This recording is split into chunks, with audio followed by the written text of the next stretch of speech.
नमस्कार। स्वागत है आपका मॉडर्न हिस्ट्री के इस 46वें लेक्चर में। ये 46th लेक्चर है और इस लेक्चर में हम डिस्कस करेंगे सविनय अवज्ञा आंदोलन पे। लेकिन इस क्लास में केवल सविनय अवज्ञा आंदोलन डिस्कस नहीं कर रहे हैं, हम उसके साथ कुछ ऐसे तथ्य भी डिस्कस कर रहे हैं जो उनके इर्द गिर्द हैं। क्योंकि आपको पता है इतिहास में घटनाएं जो होती हैं इंटरकनेक्टेड होती हैं। एक घटना का संबंध उसके किसी पूर्ववर्ती घटना से होता है निश्चित तौर पे। तो यदि मैं सविनय अवज्ञा आंदोलन की बात करूं तो सविनय अवज्ञा आंदोलन का संबंध यहीं से शुरू हो जाता है, कांग्रेस के लाहौर अधिवेशन से, जिसको आप पूर्ण स्वराज्य का अधिवेशन कह सकते हैं, जिसको आप पहला ऐसा कांग्रेस का अधिवेशन कह सकते हैं जिसमें कांग्रेस ने पूर्ण स्वराज्य की मांग की थी। तो पूर्ण स्वराज्य का अधिवेशन यानी कांग्रेस का लाहौर अधिवेशन जो 29 में हुआ था, 1929 में, यहां से शुरू होती है कहानी सविनय अवज्ञा आंदोलन की। और उसके बाद कौन कौन सी घटनाएं इसके साथ कनेक्टेड होती है वो जानते जाना है। आप अभी एक प्रीमियर देखे होंगे, यानी कि इससे पहले जो हमने 45वें लेक्चर को आपके सामने रखा उसमें मैंने गांधी जी की 11 सूत्री मांगों की बात की थी। वो जो 11 सूत्री मांगे थी गांधी जी की, और लाहौर का ये कांग्रेस अधिवेशन, और उसके बाद फिर सविनय अवज्ञा आंदोलन और डांडी मार्च, ये सारी घटनाएं ना सिस्टमैटिक है, क्रमबद्ध है। मैं चाहूंगा कि बोर्ड पर आपको पहले एक क्रम आपके साथ शेयर करूं कि घटनाओं का क्रम क्या रहा। 1929 का वो लाहौर अधिवेशन बड़ा ही क्रांतिकारी अधिवेशन साबित हुआ, क्योंकि इस अधिवेशन में पूर्ण स्वराज्य की मांग की गई। हालांकि इस अधिवेशन से जुड़ी कुछ बातें अभी हम और डिस्कस करेंगे, क्योंकि ये वो अधिवेशन था जिसमें सुभाष चंद्र बोस जी ने डिमांड की थी, यानी प्रस्ताव रखा था कांग्रेस के सामने कि हम देश में ब्रिटिश गवर्नमेंट के पैरेलल में एक गवर्नमेंट एस्टैब्लिश करेंगे। कांग्रेस में यह प्रस्ताव सुभाष चंद्र बोस का बड़ा क्रांतिकारी प्रस्ताव था और गरम दल का नेतृत्व करते हुए सुभाष चंद्र बोस जी ने यह प्रस्ताव रखा था। सब सहमत थे, गरम दल वाले जितने भी नेता थे सुभाष चंद्र बोस के इस प्रस्ताव से सहमत थे कि कांग्रेस पूर्ण स्वराज्य का लक्ष्य तो रखेगी, साथ ही साथ कांग्रेस समानांतर सरकार स्थापित करने का भी लक्ष्य रखेगी। लेकिन पूर्ण स्वराज्य का प्रस्ताव पारित हो गया, लेकिन सुभाष चंद्र बोस जी का जो वो समानांतर सरकार बनाने का लक्ष्य था वो पारित नहीं हो पाया। किसके कारण? गांधी जी के विरोध के कारण। गांधी जी ने उस प्रस्ताव का विरोध किया कि हम समानांतर सरकार स्थापित नहीं करेंगे। अब इस पर तर्क हो सकता है कि क्या गांधी जी ने क्यों किया। हो सकता है गांधी जी की दूरदृष्टि यह थी कि यदि हम समानांतर सरकार को स्थापित करने का लक्ष्य रखते हैं तो ये एक सीधी लड़ाई हो जाएगी अंग्रेजों से, और सीधी लड़ाई लड़ने के लिए हम तैयार नहीं हैं, ऐसा गांधी की दूरदर्शिता जो थी वो प्रदर्शित कर रही थी। तो गांधी जी ने विरोध किया और विरोध के कारण प्रस्ताव पारित नहीं हो पाया समानांतर सरकार के लक्ष्य का।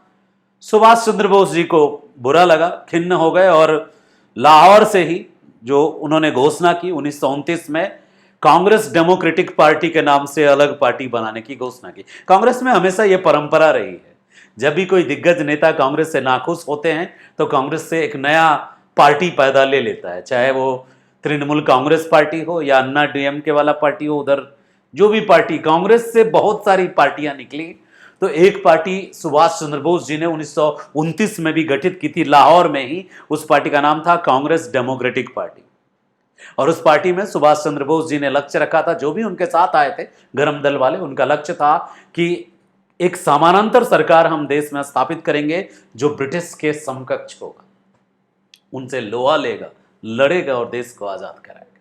खैर, वो तो रास्ता अपना बदल लिए सुभाष चंद्र बोस जी ने, लेकिन गांधी जी के साथ पूर्ण स्वराज्य की घोषणा जो की गई, सविनय अवज्ञा आंदोलन की नींव वहीं से डली, वहीं से सविनय अवज्ञा आंदोलन की आधारशिला समझिए रखी गई। तो क्या था ये 1929 का लाहौर अधिवेशन, जरा इसको समझते हैं। ऐसे तो 1929 का कांग्रेस का लाहौर अधिवेशन एक वार्षिक अधिवेशन था। दिसंबर 1929 में वार्षिक अधिवेशन लाहौर में ऑर्गेनाइज करने का प्लान किया गया।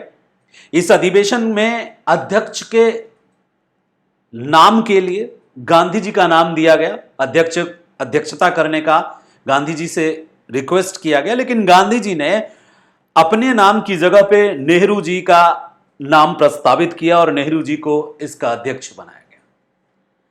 नेहरू जी रिसेंटली अपने ही पिता के साथ एक कमेटी के मेंबर थे जिसको आप नेहरू कमेटी कहते हैं, और नेहरू कमेटी का जो रिपोर्ट आया था, नेहरू रिपोर्ट, उसमें चूंकि डोमिनियन स्टेट की बात पर लोग राजी हुए थे और नेहरू जी पूर्ण स्वराज्य की मांग वाले में से थे, तो इन्होंने वहां से रिजाइन भी किया था, यानी नेहरू रिपोर्ट का विरोध भी किया था।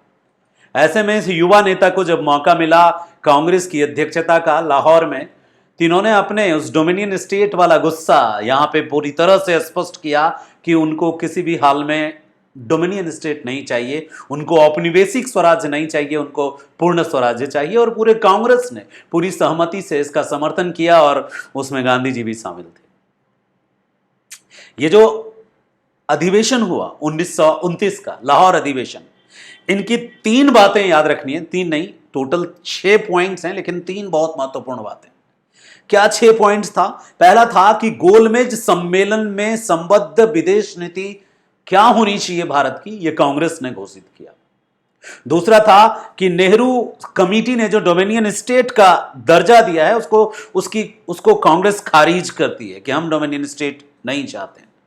तीसरा था कि पूर्ण स्वाधीनता की आवाज बुलंद करेगी कांग्रेस, और कांग्रेस जो है, खास करके पंडित जवाहरलाल नेहरू ने एक नारा भी दिया था पूर्ण स्वाधीनता को लेकर कि हमारा एक ही लक्ष्य है स्वाधीनता, और स्वाधीनता का अर्थ है पूर्ण स्वराज्य, इससे कम हम राजी नहीं है।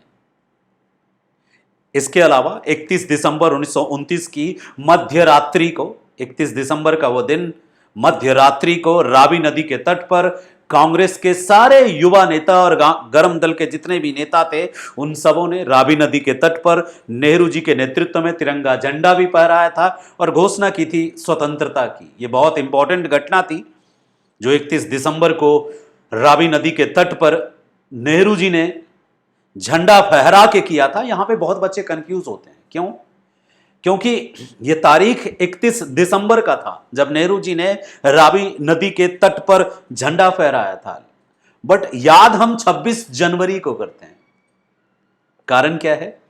देखो, 31 दिसंबर 1929 को वो जो लाहौर का अधिवेशन था, उसी अधिवेशन की पूर्णाहुति थी। समझो, जो 26 दिसंबर को लाहौर अधिवेशन शुरू हुआ था उसकी पूर्णाहुति थी। चूंकि लाहौर अधिवेशन में नेहरू जी ने घोषणा किया था पूर्ण स्वराज्य की, तो उसके लिए ही उन्होंने रावी नदी के तट पर मध्यरात्रि को झंडा फहराया था। ठीक है, और उसमें सारे क्रांतिकारी और जो कांग्रेस के युवा थे वो शामिल हुए थे। तो फिर 26 जनवरी 1930 को क्या हुआ था? यदि लाहौर अधिवेशन 26 दिसंबर 1929 से 31 दिसंबर 1929 के रात्रि तक चला था, तो फिर वो 1930 को क्या हुआ था? 26 जनवरी 1930 को देखो, उसी समय घोषणा हुई थी कि 26 जनवरी 1930 को यही चीज जो रावी नदी के तट पर 31 दिसंबर 1929 को हुआ, उसी को पूरे देश में मनाने की घोषणा की गई थी। नेहरू जी ने पूरे देशवासियों से अपील किया था कि आप सब के सब 26 जनवरी 1930 को संपूर्ण देश में, पूरे देश में आप स्वतंत्रता दिवस मनाएंगे, अपने अपने स्थानों पर तिरंगा फहराएंगे और पूर्ण स्वराज्य का संकल्प लेंगे।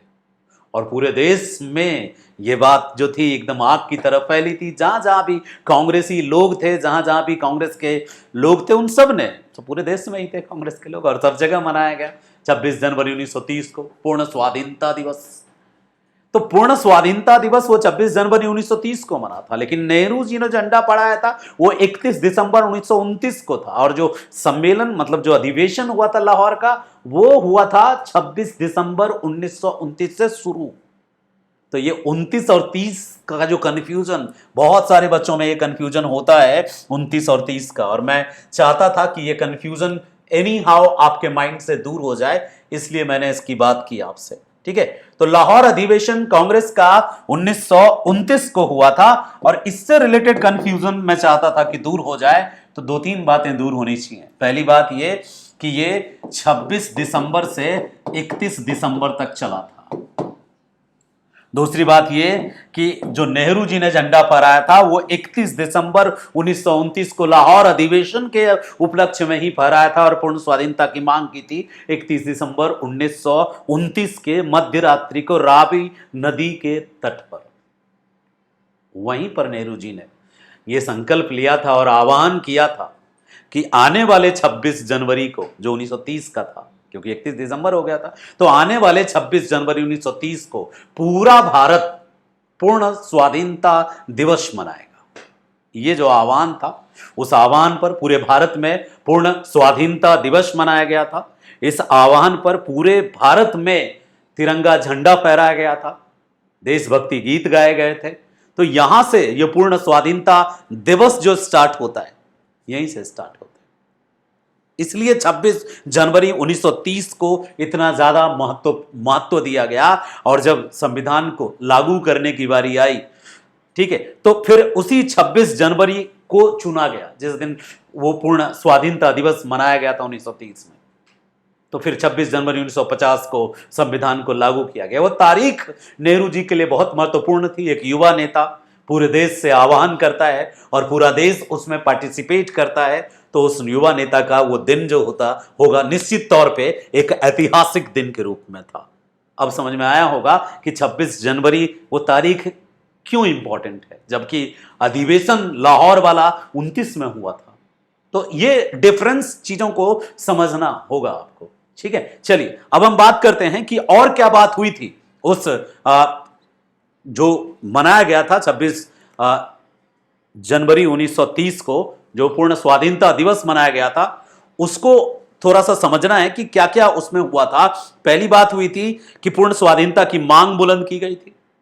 दूसरी बात हुई थी कि रावी नदी के तट पर घोषणा की गई थी पूर्ण स्वाधीनता का, और स्वाधीनता का प्रस्ताव भी पढ़ा गया था। इसको डिक्लेरेशन ऑफ इंडिपेंडेंस कहते हैं। इसके अलावा 26 जनवरी 1930 को स्वतंत्रता दिवस मनाया गया था पूरे भारत में, और इसके अलावा राष्ट्रीय आंदोलन का जो वो घोषणा था गांधी जी ने, जो सविनय अवज्ञा आंदोलन की घोषणा थी, वो भी इसी अधिवेशन में हुई थी। तो कभी यदि ऐसा क्वेश्चन पूछा जाए कि सविनय अवज्ञा आंदोलन को एज ए राष्ट्रीय आंदोलन प्रारंभ करने की घोषणा कब हुई थी, तो सविनय अवज्ञा आंदोलन की घोषणा इसी लाहौर अधिवेशन में हुई थी। तो सविनय अवज्ञा आंदोलन, सिविल डिसओबे मूवमेंट की घोषणा जो हुई थी इसी लाहौर अधिवेशन में हुई थी। एक और चीज लाहौर अधिवेशन में हुई थी, लाहौर अधिवेशन में कांग्रेस ने एक बार फिर से राष्ट्रीय आंदोलन का नेतृत्व गांधी जी के हाथों में देने की घोषणा की थी। जैसा असहयोग आंदोलन में गांधी जी को नेतृत्व करने के लिए घोषणा किए थे CR दास ने जेल से ही, उसी प्रकार से जवाहरलाल नेहरू ने एक बार फिर से लाहौर अधिवेशन में घोषणा किया था कि राष्ट्रीय आंदोलन का नेतृत्व फिर से बापू करेंगे। तो ये एक बड़ी घोषणा थी, पूरी जनता में खुशी की लहर थी, क्योंकि लंबे अरसे के बाद, क्योंकि इससे पहले 1921-22 में उन्होंने नेतृत्व किया था, 22 में 8 जोड़ दीजिए, तो 8 साल के बाद, यानी लगभग 7 साल के बाद एक बार फिर से राष्ट्रीय नेतृत्व गांधी जी के हाथ में आया, और गांधी जी ने सविनय अवज्ञा आंदोलन को प्रारंभ करने की घोषणा इसी अधिवेशन में की। तो यह एक ऐतिहासिक अधिवेशन है दो कारणों से। एक, वो पूर्ण स्वराज्य या 26 जनवरी 1930 को स्वतंत्रता दिवस की घोषणा पूरे देश में मनाए जाने के कारण यह ऐतिहासिक घोषणा, ऐतिहासिक अधिवेशन है। दूसरा, गांधी जी को फिर से नेतृत्व दिए जाने के कारण और गांधी जी द्वारा सविनय अवज्ञा आंदोलन चलाने की घोषणा करने के कारण यह ऐतिहासिक रूप से इंपॉर्टेंट एक तरीके का अधिवेशन है। ठीक है, चलिए अब बात करते हैं जब गांधी जी ने कांग्रेस के लाहौर अधिवेशन में घोषणा कर दी। लाहौर अधिवेशन में गांधी जी ने स्वाधीनता आंदोलन में एक और नया इतिहास जोड़ दिया। घोषणा कर दी गई सविनय अवज्ञा आंदोलन की और देश में पहले से ही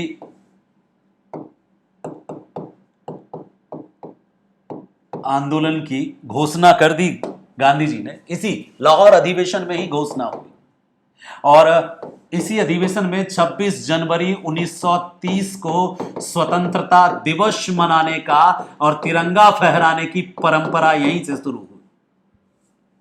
यानी 26 जनवरी 1930 को स्वतंत्रता दिवस मना था। आज अब हम गणतंत्र दिवस मनाते हैं, लेकिन वो जो उस तारीख को मना था पूरे भारत में, वो स्वतंत्रता दिवस मना था। पूर्ण स्वाधीनता की संकल्प लिया गया था, पूर्ण स्वाधीनता का संकल्प लिया गया था इसमें। और इसकी शुरुआत जो की थी वो नेहरू जी ने की थी रावी नदी के तट पर। ठीक है, 26 जनवरी 1930 को उन्होंने घोषित किया था कि हम मनाएंगे पूरे देश में, लेकिन नेहरू जी ने जो झंडा फहराया था वो 26 जनवरी को नहीं फहराया था। तो नेहरू जी ने कब फहराया था? कई बच्चे कंफ्यूज हो जाएंगे। नेहरू जी ने 31 दिसंबर 1929 को रावी नदी के तट पर, ठीक है, रावी के तट पर झंडा फहराया था नेहरू जी ने 31 दिसंबर को। लेकिन उसी समय नेहरू जी ने घोषणा किया था कि पूरा देश मनाएगा स्वतंत्रता दिवस, वो 26 जनवरी 1930 को मनाएगा, क्योंकि 29 तो 31 दिसंबर को खत्म ही हो गया ना। तो 26 दिन का समय भी तो लेगा नेशनल लेवल पे। उस समय तो नहीं ना व्हाट्सएप यूनिवर्सिटी या फेसबुक यूनिवर्सिटी या यूट्यूब लाइव था। तो सिंपल सी बात थी, पूरे देश में उस बात को फैलाने के लिए थोड़ा टाइम तो लेना पड़ेगा ना। नेशनल लेवल पर कोई इतना बड़ा प्रोग्राम ऑर्गेनाइज होना है पूरे भारत में, तो इसलिए 26 जनवरी की तारीख चुनी गई। ऑस्पिशियस दिन, एकदम शुभ तारीख चुना गया। बाद में उसी तारीख को गणतंत्र दिवस के रूप में हम 26 जनवरी 1950 को उस दिन को याद करने के लिए, नेहरू जी की बहुत बड़ी उपलब्धि थी ये अधिवेशन। अब गांधी जी ने घोषणा तो कर दी कि हम सविनय अवज्ञा आंदोलन चलाएंगे। गांधी जी को नेतृत्व भी दे दिया गया। गांधी जी को पुनः राष्ट्रीय आंदोलन का नेतृत्व भी मिल गया कि अब ये फिर से राष्ट्रीय आंदोलन का नेतृत्व करेंगे, और ये आंदोलन के अध्यक्ष नेहरू जी ने घोषणा कर दिया सर्वसम्मति से। ठीक है, लेकिन एक चीज और जानना है कि इसी अधिवेशन में एक अल्टर्स घटना भी घटी जो एक्स्ट्रा जानने लायक है। वो ये कि अधिवेशन में सुभाष चंद्र बोस जी को बोलने का मौका दिया गया। अधिवेशन में सुभाष चंद्र बोस जी को अपनी बात रखने का मौका दिया गया। तो सुभाष चंद्र बोस ने इसी अधिवेशन में सुभाष चंद्र बोस जी ने इस अधिवेशन में एक लाहौर अधिवेशन का एक महत्वपूर्ण पॉइंट है। इस अधिवेशन में ही गांधी जी और सुभाष जी के बीच एक फिर से तानातानी हुई थी। तो बोस जी ने इस अधिवेशन में कांग्रेस का एक नया लक्ष्य भी रखा था कि कांग्रेस का एक लक्ष्य तो ठीक है, पूर्ण स्वराज्य है, साथ में उन्होंने कांग्रेस का एक और लक्ष्य प्रस्ताव रखा था कि कांग्रेस का लक्ष्य जो होगा वो समानांतर सरकार होगा। ठीक है, समानांतर यानी अंग्रेजों के पैरेलल में समानांतर सरकार बनाई जाएगी और वो सरकार अंग्रेज सरकार से लड़ के आजादी लेगी। तो समानांतर सरकार कांग्रेस का लक्ष्य हो, ऐसा बोस चाहते थे। गांधी जी ने इसका विरोध किया, जिसके कारण गांधी जी ने कठोर विरोध किया, बिल्कुल एकदम रिजिड हो गए कि नहीं, ये होने नहीं देंगे। अब गांधी जी मजे हुए पॉलिटिशियन थे, उनको लगता था कि देश अभी इसके लिए तैयार नहीं है। यदि हम समानांतर सरकार बनाने की घोषणा करते हैं, लक्ष्य रखते हैं, तो कांग्रेस एक तरीके से सीधा बिगुल फूंक देगी और ब्रिटिश के साथ आमने सामने की लड़ाई होगी। और उस लड़ाई के लिए गांधी जी देश को तैयार नहीं देख रहे थे। हालांकि नेताजी को लगता था कि उनकी जो अपनी आर्मी और सेना है, जापान की मदद मिलेगी और देशों की मदद मिलेगी तो हम दूसरे देशों के मदद से लड़ लेंगे और जनता भी खून देगी, हम आजादी देंगे जनता को। गांधी जी को इन खून और हिंसा में चूंकि बिलीव नहीं था और उनको दूसरे के दम पर कूदने का बिल्कुल भी थोड़ी सी भी उसमें रुचि गांधी जी की नहीं थी। गांधी जी खुद के टांगों को मजबूत करने में ज्यादा जोर दे रहे थे। गांधी जी को लग रहा था कि हम सत्याग्रह के दम पर यदि कुछ करेंगे तो वो हम अपने दम पर कुछ करेंगे, लेकिन यदि हम जापान के भरोसे रहे, यदि हम सिंगापुर के भरोसे रहे, यदि हम जर्मनी के भरोसे रहे, यदि उसकी नहीं आ पाई मदद समय पे, तो तो हमें तो कम से कम रेडी रहना चाहिए। यदि हम रेडी नहीं रहेंगे तो उसके भरोसे इसके भरोसे रहेंगे तो भरोसा हो सकता है भरोसा ही रह जाए, लेकिन लॉस सबका होगा, मेरा होगा, सबका नहीं, मेरा, यानी देश का लॉस होगा। तो गांधी जी ने विरोध किया। हालांकि सुभाष चंद्र बोस जी पूरी तरह से मेंटली प्रिपेयर्ड थे, उनको लग रहा था कि नहीं, उनकी योजना जो समानांतर सरकार वाली है वो सक्सेसफुल है। गांधी जी को एक्सेप्ट नहीं हुआ और कांग्रेस के लोगों को भी गांधी जी की लॉजिक सही लगी, और यही कारण था कि कांग्रेस ने गांधी जी के साथ रहना ज्यादा, क्योंकि गांधी जी उन असहयोग आंदोलन से अपने को साबित कर चुके थे ना। बोस जी ने अभी तक कुछ साबित नहीं किया था कि उनकी प्लानिंग काम करेगी। गांधी जी की प्लानिंग 2-3 जगह देश देख चुका था, देश चंपारण में देख चुका था, इट वर्क्स, खेरा में देख चुका था कि ये काम करता है, इसका तरीका, अहमदाबाद में देखा कि काम करता है इसका तरीका, असहयोग में तो एकदम बवाले मच गया कि एकदम बेहतरीन काम कर रहा है, वो तो इन्हीं को बंद करना पड़ा, नहीं तो देश तो ऐसा उबला था कि एक एक गोरे विदेशी को आग जिंदा जला देता सबको। हालांकि गांधी जी से खिन्न हुए बोस जी और उन्होंने लाहौर में अपना एक पार्टी बना दिया, कांग्रेस डेमोक्रेटिक पार्टी। लेकिन एक फायदा भी हुआ लाहौर अधिवेशन का। क्या? एक तरफ सुभाष चंद्र बोस दुखी होकर कांग्रेस से अलग हुए, तो दूसरी तरफ लाहौर के पास जो सिंध और पश्चिमी बलूचिस्तान क्षेत्र था, उस क्षेत्र के एक बहुत फेमस लीडर थे, बहुत फेमस, नाम था खान अब्दुल गफ्फार खान। वो उस अधिवेशन में आए और उन्होंने गांधी को सुना, उन्होंने नेहरू को सुना, उनको बेहतर लगा कांग्रेस का नया एजेंडा, नया प्रोग्राम, तो एक नए नेता कांग्रेस में शामिल हुए। कभी आपसे पूछ देगा तो बता दीजिएगा कि सीमांत गांधी के नाम से, फ्रंटियर गांधी के नाम से लाल कुर्ती आंदोलन चलाने वाले खान अब्दुल गफ्फार खान, वो 6.5 फीट का लंबा चौड़ा नेता, किस अधिवेशन में कांग्रेस का सदस्य बना? लाहौर अधिवेशन में खान अब्दुल गफ्फार खान ने निश्चय किया कि वो कांग्रेस में शामिल होंगे, और वो कांग्रेस में शामिल हुए, और 1930 में उन्होंने बेहतरीन सक्सेसफुल आंदोलन चलाया अपने बलूचिस्तान और सिंध क्षेत्र में, जिसको लाल कुर्ती आंदोलन कहते हैं। अब आते हैं हम सविनय अवज्ञा आंदोलन की तरफ। लाहौर अधिवेशन की जितनी इंपॉर्टेंट पॉइंट्स थी वो सारे पॉइंट्स हमने आपके सामने रखा। लाहौर अधिवेशन के जस्ट बाद जो दूसरा घटना घटित होता है वो है, दूसरा टॉपिक लाहौर अधिवेशन के बाद, वो है 11 सूत्री मांगे। गांधी जी बहुत सिस्टमैटिक पर्सन थे इस मामले में। उनको लगा कि यदि सीधे हम आंदोलन प्रारंभ करेंगे तो सरकार भी सीधे दमन चक्र शुरू कर देगी और इससे सीधा सीधा टकराव होगा। तो टकराव होगा तो हो सकता है कि या तो सरकार के दमन चक्र से हमारे अपने ही लोग घायल हों, या तो फिर सरकार आक्रोशित हो जाए या जनता आक्रोशित हो जाए। तो फिर से रिपीट नहीं करना चाहते थे गांधी जी, फिर से कोई चौरी चौरा घटना नहीं चाहते थे गांधी जी। तो गांधी जी ने एक अच्छा काम किया, समझदारी का काम, कि गांधी जी ने पहले अल्टीमेटम भेजा सरकार को। सरकार यानी उस समय थे लॉर्ड इरविन। तो लॉर्ड इरविन जो वायसराय थे, लॉर्ड इरविन को पत्र लिखा गांधी जी ने, ठीक है, वायसराय को पत्र लिखा और टाइम मांगा, मिलने का समय मांगा कि हम आपसे मिलकर आपसे कुछ प्रार्थना करना चाहते हैं, ठीक है। तो लॉर्ड इरविन से प्रार्थना की, आग्रह किया, प्रार्थना शब्द थोड़ा ज्यादा नीचा शब्द हो जाएगा। तो लॉर्ड इरविन को अल्टीमेटम दिया, समझिए, ये जानने लायक बात है। लॉर्ड इरविन को अल्टीमेटम दिया और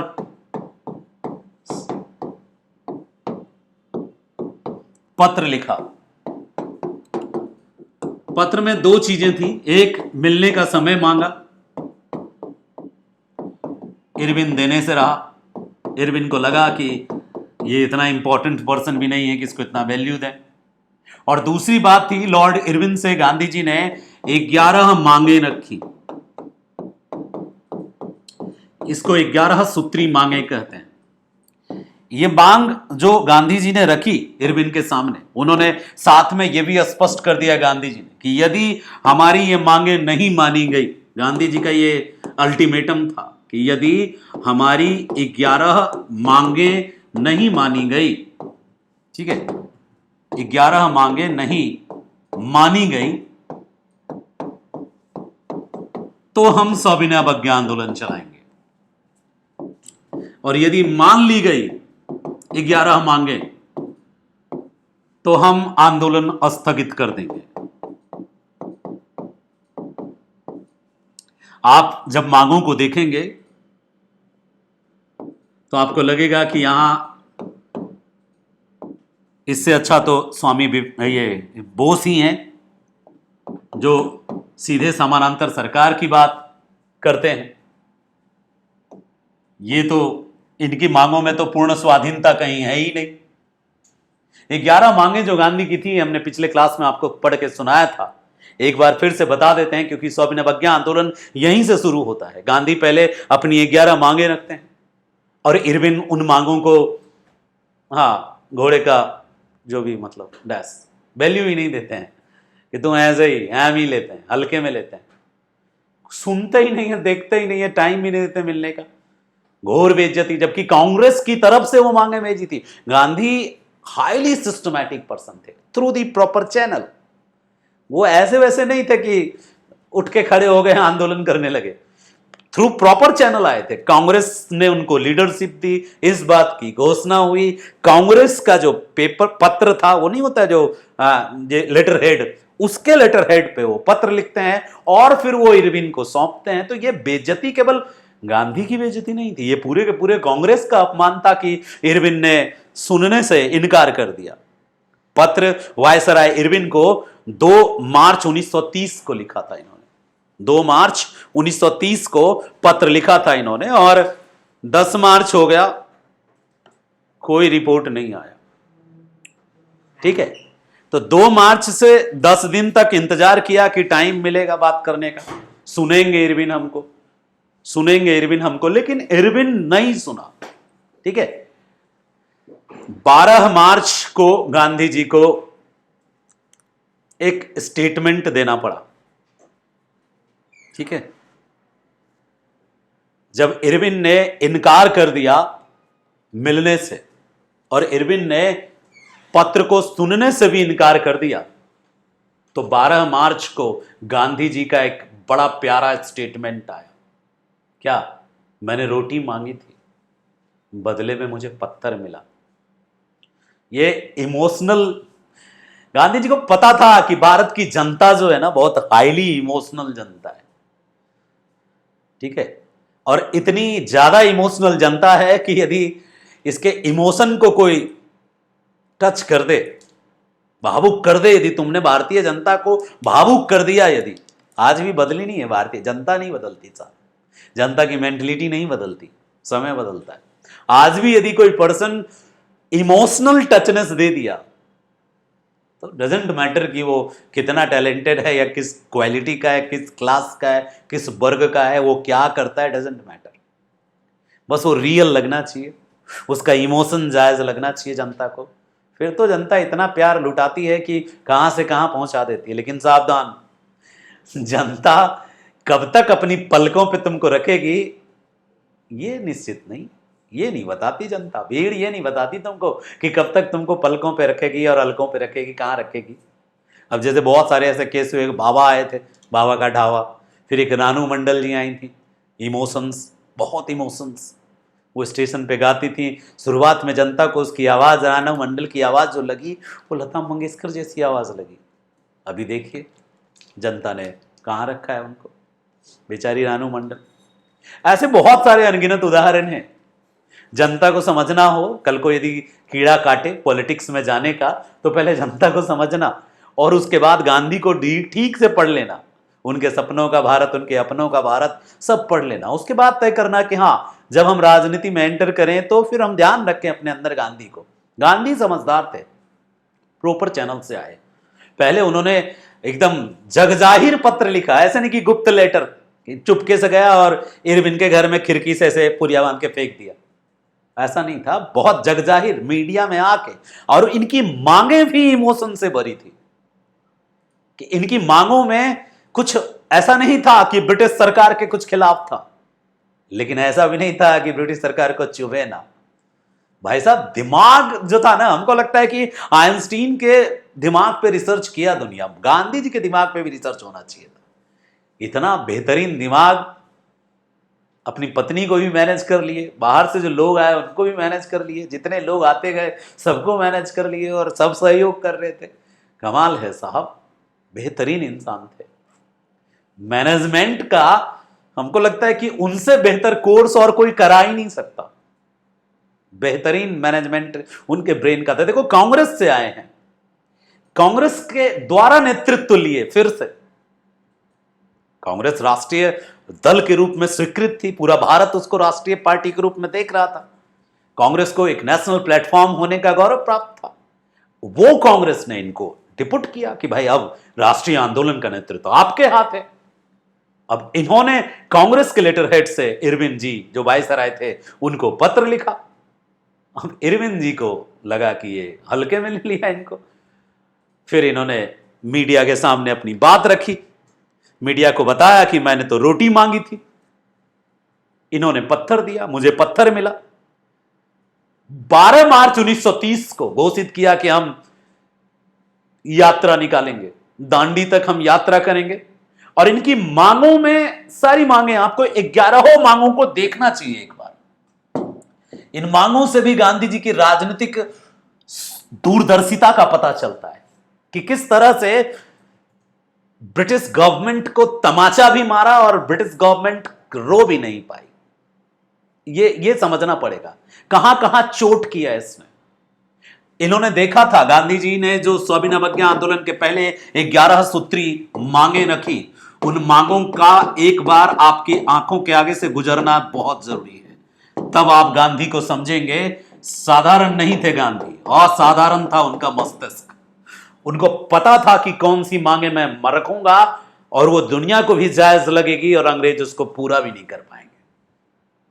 ठीक है, ऐसी मांगे जानबूझ के रखी गई जिसको अंग्रेज पूरा नहीं कर सकते थे। जैसे पहली मांगे रखी गई कि लगान की राशि 50% कर दी जाए। भाई लगान ही उनके इनकम का सोर्स था और लगान की राशि को आधा घटाने का मतलब था इनकम आधा करना। कभी नहीं करती कंपनी, ईस्ट इंडिया कंपनी कर ही नहीं सकती थी। वही ईस्ट इंडिया कंपनी यानी ब्रिटिश गवर्नमेंट नहीं करती, क्योंकि इनकम को कौन आधा करेगा। सेना जरूरत थी कंपनी को, ब्रिटिश को, क्योंकि द्वितीय विश्व युद्ध का माहौल बन रहा था, हिटलर राइज कर रहा था, तो सेना की जरूरत थी। अब सेना पर खर्च में कमी करने की मांग कर रही थी। कैसे कम करता खर्च? कर ही नहीं सकता था खर्च कम। यदि खर्च कम करता सेना पे तो सेना कमजोर होती, और सेना कमजोर होती तो फिर ब्रिटिश कमजोर हो जाते, फिर ब्रिटिश की वो पावर नहीं रहती। इसके अलावा मांग था कि जो सिविल अफसर हैं, अफसर के वेतन में कमी करो। देश भूख मर रहा है और अफसर ऐश कर रहे हैं। ठीक है, तो अफसरों के वेतन में कमी, इससे सिस्टम ही कोलैप्स हो जाता, अफसर फिर लॉयल नहीं रहते, भ्रष्टाचार बढ़ जाता। पहले से भ्रष्टाचार था और ज्यादा बढ़ जाता, सरकार को साथ नहीं देने लगते, अफसर नाखुश हो जाते। इसके अलावा मांग क्या किया? विदेशी वस्त्रों के आयात का नियंत्रण, ताकि भारत का वस्त्र भारत में बिक सके, तो विदेशी वस्त्रों के आयात पर नियंत्रण की मांग की। वस्त्रों के आयात पर नियंत्रण, आयात में कमी, नियंत्रण हो। यह भी एक तरीके का गजब का चोट था। क्यों? क्योंकि ब्रिटिश कमाते थे कॉटन टेक्सटाइल इंडस्ट्री से, बहुत ज्यादा क्वांटिटी में कॉटन टेक्सटाइल ब्रिटेन से बनकर आता था। मैनचेस्टर सुना होगा आपने, लंकाशायर सुना होगा आपने, यॉर्कशायर सुना होगा आपने, ठीक है, बर्मिंघम सुना होगा आपने। तो उन सभी जगहों से कपड़े बन बन के आते थे, भारत में बिकते थे। भारत एक बहुत बड़ा मार्केट था, और यदि उनके कपड़े भारत में नहीं आते तो फिर भारत के कपड़े बिकते। यदि भारत का कपड़ा बिकता तो भारत की इकोनॉमी मजबूत होती। यहां के जो कपड़ा बनाने वाले उद्योगपति हैं या कपड़ा बनाने वाले जो जुलाहे थे, बुनकर थे, उनको फायदा होता। तो गांधी चोट कर रहे थे इन पर कि ये कमजोर हो जाए। इसके अलावा और भी देखोगे आप, भारतीय समुद्र तट पर केवल भारतीय जहाज लगे। ठीक है, समुद्र तट जो था उससे भी अंग्रेज कमा रहे थे। विदेशी जहाजों को डॉकयार्ड प्रोवाइड करके। तो समुद्र तट पर केवल भारतीय जहाज, यह भी एक गजब की मांग थी। कुल मिलाके वो संदेश देना चाहते थे कि हमारी संपत्ति को हमारे अकॉर्डिंग यूज करो, हमारे हित में यूज करो, तभी तुम शासन करो, नहीं तो हम नहीं करने देंगे। ये एक तरीके का ऐसी मांगें थी जिसको इरविन के बस की बात तो छोड़ो, ब्रिटिश पार्लियामेंट भी रेडी नहीं होती इसके लिए। तो ये एक ऐसा पत्र था जिसपे इरविन चाह के भी कुछ नहीं कर सकता। तो ऐसी मांगे थी जिसपे हर भारतीय कहता बिल्कुल सही है, भारत के लिए, भारतीयों के लिए है, हमारा अपना जमीन होना, अपना संसाधन होने की भाव पैदा होता लोगों कि अपना, हाँ हमारा तट है तो हमारा जहाज लगेगा। कौन भारतीयों को लगेगा कि गलत मांग है? ठीक है, यानी भारतीयों में इन मांगों के माध्यम से भारत में कांग्रेसियों में सब नेताओं में यह भाव भी पैदा किया गांधी जी ने कि जो तुम्हारा है वो सिर्फ तुम्हारा है, उस पर कोई और आके तांडव करे तो तुम कैसे बर्दाश्त कर लोगे? देख रहे हो, उकसाने वाला। इतने लिबरल होने की जरूरत नहीं है कि तुम्हारा सामान कोई और आके तुम्हारे सामने यूज कर ले। अब तुम्हारे सामने हम मना करेंगे कि आप जो है मेरे इन सामानों का यूज मत करो, ये हमारा है, ये मेरा होने का मतलब एक तरीके का नेशनलिज्म भी उभरा और अंग्रेजों के पराये होने का एहसास भी अंग्रेजों को कराया कि तुम बाहरी हो, तुम यहां के नहीं हो, तुम्हारा नहीं है, ये हमारा है सिस्टम। ये थी दिमाग। और भी मांगे देखो, तुम 11 मांगों को देखोगे तो तुमको पता चलेगा। क्या था कि जितने भी लीडर्स थे, नेता थे, या फिर जो भी राष्ट्र हित के लिए काम कर रहे थे, उन सबों को ये अंग्रेज उन सब पर पूरे अपने गुप्तचरों का जाल बिछाए हुए था। गांधी जी ने डिमांड किया कि जो गुप्तचर लगा रखे हो देशभक्तों पर, पूरे गुप्तचर सिस्टम को आप विभाग को समाप्त करो।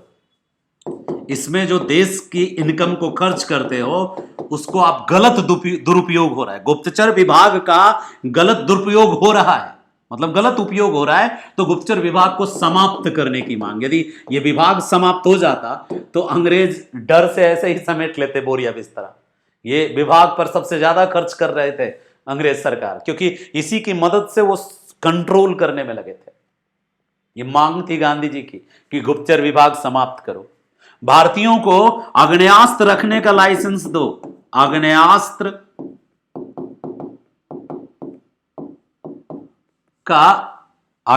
रखने का लाइसेंस जो था, उसको अधिकार, आग्नेयास्त्र रखने का अधिकार और सुविधाजनक अधिकार, मतलब ऐसा ना हो कि कोई रख ही ना पाए भारतीय आग्नेयास्त्र, ये भी अंग्रेजों ने बंद कर रखा था। अब देखो, तुम कहोगे, इल्जाम लगाते होगे छोटे मासूम नादान गांधी जी पे कि गांधी जी अहिंसा के पुजारी थे। गांधी जी झूठ मूठ का नैरेटिव फैलाते हैं। गांधी जी कहते थे एक तुमको कोई एक गाल में मारे तो तुम दूसरा गाल आगे कर दो। उसी गांधी जी ने यहां पे ये बनाया आग्नेयास्त्र का अधिकार, यानी तुम पीछे AK-47 टांगे रहो और उसके बाद देखो तुम्हारे एक गाल में कौन मारता है। नॉर्मली लोग ना मूल्यांकन पूरी तरह नहीं करते, बस वो एक पक्ष देख लेते हैं, कोई सुनी सुनाई बातें, और उसके आधार पर पूरा कैरेक्टर गढ़ देते हैं।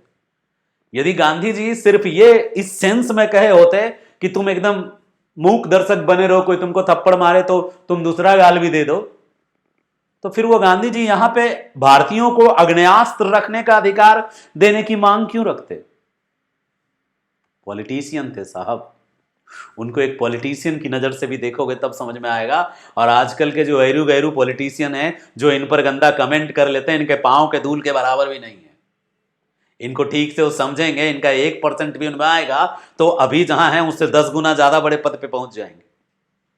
ठीक है, सामान्यतः लोग ऐसे ही कमेंट कर देते हैं कुछ भी गलत तरीके से, लेकिन इनका जो लेवल था बहुत हाई लेवल था। ये आग्नेयास्त्र रखने का अधिकार दिलाना चाहते थे भारतीयों को। केवल अंग्रेज ही आग्नेयास्त्र लेके क्या क्यों घूमेगा? इनको भी तो अधिकार है, भारतीयों को भी अधिकार है अपने रक्षा के लिए हथियार रखने का। ये इनकी डिमांड थी और अंग्रेज कभी नहीं देते। 1857 ने ऐसा जख्म दिया था अंग्रेजों को, यूरोपियनों को, गलती से भी नहीं चाहते थे किसी भी भारतीय के पास वेपन्स हो, हथियार हो। आर्म्स एक्ट आज भी टाइट है और ब्रिटिश टाइम पे तो भयानक ही टाइट था कि कोई आर्म्स रख ही ना पाए। खतरा उससे अंग्रेज सरकार को ही थी। और इसके बाद नमक कर समाप्त करने की डिमांड की थी। और इसको बहुत ज्यादा हाईलाइट किया था गांधी जी ने कि नमक हमारे ही समुद्र से बना के, हमारे ही मिट्टी से निकाल के, उस पर तुम कर लगाने वाले कौन होते हो? और ये कर बिल्कुल जायज नहीं है, क्योंकि नमक भोजन का एक अनिवार्य अंग है और इसको अमीर गरीब सब यूज करते हैं। कैसे एक विदेशी सरकार हर एक भारतीय से नमक कर ले सकता है? ये एक अपने आप में गलत कर है, रॉन्ग टैक्स है जो भारतीयों से लेने की कोशिश की जा रही है। इसको समाप्त करने की मांग की। नौवां जो था, एक और था, वो था कि जितनी भी नशीली वस्तुएं बेचते हो तुम, अफीम का यहां व्यापार कर रहा था अंग्रेज, तो अब नशीली वस्तु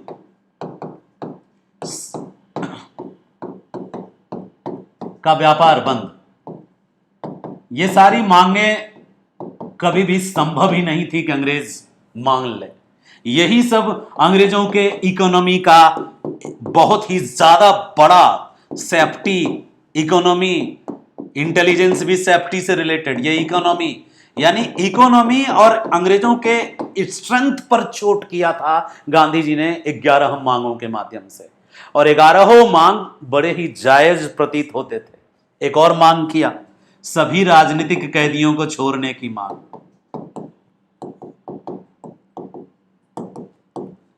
अब लोग गांधी जी के 11 सूत्री मांग को नहीं पढ़ते हैं और आरोप लगा देते हैं कि गांधी जी ने शहीद भगत सिंह को नहीं बचाया। गांधी जी ने अपनी 11 सूत्री मांगों में जो ये पॉइंट शामिल किया था, ये पॉइंट भगत सिंह जी के भी संदर्भ में था। भगत सिंह जी को जिस कारण से जेल में डाला गया था, उसमें एक कारण था कि उन्होंने सेंट्रल लेजिस्लेटिव असेंबली में बम फेंका था, लेकिन कोई हताहत नहीं हुए थे। ऐसे पॉलिटिकल कैदी भी थे वो, और साथ ही उन पर केस भी चल रहा था दूसरा। तो गांधी जी का प्रयास हुआ था उनको छुड़ाने के लिए, लेकिन इरविन गांधी जी से चिढ़ता था। उसको अर्धनग्न फकीर वाला जो कॉन्सेप्ट था वो तो विंस्टन चर्चिल ने कहा था। चर्चिल और इरविन दोनों के दोनों गांधी से चिढ़ता था। इरविन किसी भी हालत में गांधी जी के साथ समझौता करने के लिए तैयार नहीं था। हालांकि गांधी इरविन समझौता बाद में हुआ, मैं पढ़ाऊंगा आपको कि गांधी इरविन समझौता क्यों हुआ। वो 5 मार्च 1931 को हुआ, जब गांधी जी ने सविनय आंदोलन चला दिया और सविनय आंदोलन सक्सेसफुल हो गया, तो जाकर के गांधी और इरविन के बीच समझौता हुआ, और वो भी दबाव में आके। ठीक है, दबाव में आकर के गांधी और इरविन के बीच समझौता हुआ। हम बताएंगे, उस पर अलग से एक क्लास आएगी, इसके बाद वाली क्लास। तो कुल मिला के 11 मांगे थी। 11वां मांग यह था कि विनिमय दर जो है उसको घटाकर 1 शिलिंग 4 पेंस किया जाए। ये एक अलग मांग था, ये ट्रेड से रिलेटेड था। बार्टर सिस्टम होता है ना, विनिमय दर, एक सामान के बदले दूसरा सामान, या फिर एक जगह से दूसरे जगह सामान लिया जाता था, तो उसमें एक तरीके का टैक्स अंग्रेज अलग से ले जाते थे व्यापारियों से। तो विनिमय दर को कम करने की भी मांग की गई थी। कुछ मांगे तो ऐसी थी जो अंग्रेज मांग सकते थे, जैसे नमक कर वाला, लेकिन ज्यादातर मांगे ऐसी थी जो इरविन कभी किसी हाल में नहीं पूरा कर सकता था। इसलिए इरविन ने गांधी जी के इन 11 सूत्री मांगों को पूरी तरह से नकार दिया। अब इरविन के द्वारा 11 सूत्री मांगों को नकारने का क्या रिजल्ट हुआ, उसको समझ सकते हैं आप। 2 मार्च को ये मांगे गांधी जी ने इरविन को सौंपी थी, 2 मार्च 1930 को। अब 2 मार्च 1930 को ये मांगे सौंपी गई थी। 2 मार्च 1930 को मांग पत्र दिया गया था।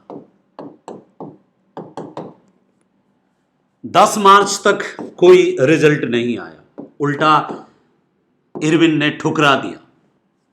तो इरविन के द्वारा लॉर्ड इरविन या वायसराय इरविन, लॉर्ड इरविन जो वायसराय थे, जब वायसराय ने मांग ठुकरा दिया रिजेक्ट कर दिया और गांधी से मिलने से भी इनकार कर दिया।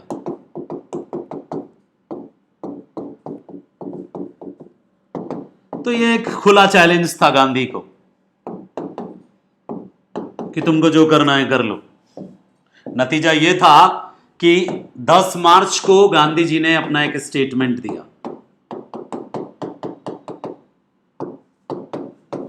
10 मार्च 1930 को गांधी जी ने पत्रकारों को एक स्टेटमेंट दिया। बड़ा प्यारा स्टेटमेंट था ये।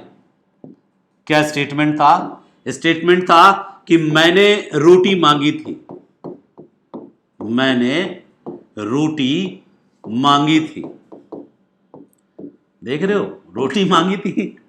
अंग्रेजों का गर्दन ही मांग लिया था इन्होंने। अंग्रेज की औकात नहीं थी कि गांधी जी के इन मांगों को स्वीकार कर लेते। ठीक है, तो इन्होंने कहा था कि मैंने रोटी मांगी थी, बदले में मुझे पत्थर मिला, बदले में मुझे पत्थर मिला। ये एक ऐसा स्टेटमेंट था जो भारतीय जनता के दिल में घर कर गया। भारतीय जनता इमोशनल हो गई इस स्टेटमेंट के चक्कर में। उनको लगा कि उनके नेता का अपमान हुआ है, कांग्रेस का अपमान हुआ है, एटलीस्ट सुनना चाहिए था इरविन को, गांधी जी को। नतीजा फुल सपोर्ट। एक बार फिर से ऐसा लगने लगा कि असहयोग आंदोलन वाला माहौल डेवलप हो गया, फुल सपोर्ट मिलना शुरू। और ये जो गांधी को जब फुल सपोर्ट मिलने वाला माहौल बन गया, तो गांधी जी ने 12 मार्च 1930 को तय किया कि हम सविनय अवज्ञा आंदोलन प्रारंभ करेंगे। तो गांधी जी ने 12 मार्च 1930 को 12 मार्च 1930 को सविनय अवज्ञा आंदोलन प्रारंभ करने की घोषणा की। आंदोलन का ये जो सिविल डिसोबे मूवमेंट है, इसका 2 फेज माना जाता है और ये असहयोग आंदोलन से थोड़ा डिफरेंट मोड में थी। ठीक है, हम अभी इसको समझेंगे कि वो 2 फेज कौन सा है।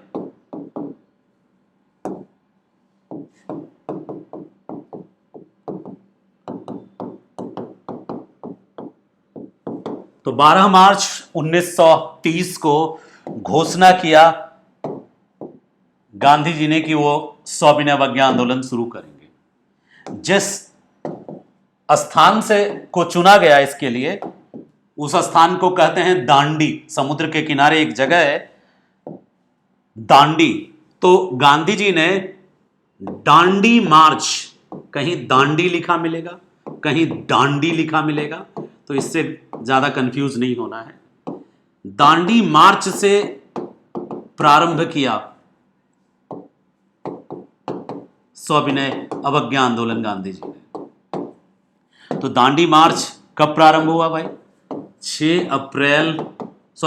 12 अप्रैल 1930, नहीं 12 मार्च, माफ करना, 12 मार्च, 6 अप्रैल को तो खत्म हुआ था। तो 12 मार्च 1930 को एक मार्च निकाला गया और उस मार्च को कहते हैं दांडी मार्च।